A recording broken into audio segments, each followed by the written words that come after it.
அஸ்ஸலாமு அலைக்கும் வரஹ்மத்துல்லாஹி வபரகாத்துஹு. தினமும் ஒரு ஹதீஸ். நான் ரசூலுல்லாஹி ஸல்லல்லாஹு அலைஹி வஸல்லம் அவர்களுடன் அமர்ந்திருந்தேன். அப்பொழுது 2 மனிதர்கள் தங்களுக்குள் ஒருவரை ஒருவர் திட்டிக் கொண்டிருந்தனர். அவர்களுள் ஒருவருடைய முகம் கோபத்தால் சிவந்து விட்டது. தொண்டை நரம்புகள் புடைத்து கொண்டன. இதை பார்த்த அல்லாஹுவின் தூதர் ஸல்லல்லாஹு அலைஹி வஸல்லம் அவர்கள், எனக்கு ஒரு பிரார்த்தனை தெரியும். அஊது பில்லாஹி மினஷ் ஷைத்தானிர் ரஜீம். ஷைத்தானை விட்டும் அல்லாஹுவிடம் பாதுகாப்பு தேடுகிறேன் என்பதே அந்த பிரார்த்தனை. அதை இவர் கூறுவாரேயானால் இவருக்கு ஏற்பட்டிருக்கக்கூடிய கோபம் இவரை விட்டும் நீங்கிவிடும் என்று கூறினார்கள். அறிவிப்பவர் சுலைமான் ரலியல்லாஹு அன்ஹு.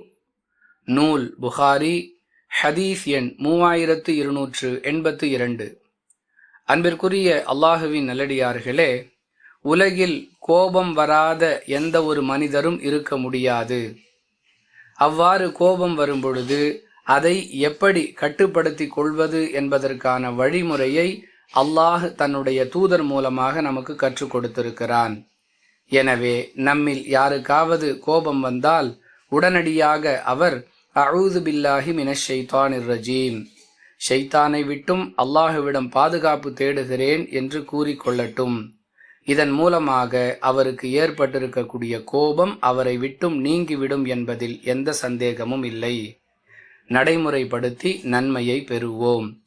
வாஹிர் தஅவானா அனில் ஹம்துலில்லாஹி ரப்பில் ஆலமீன். அஸ்ஸலாமு அலைக்கும் வரஹ்மத்துல்லாஹி வபரகாத்துஹு.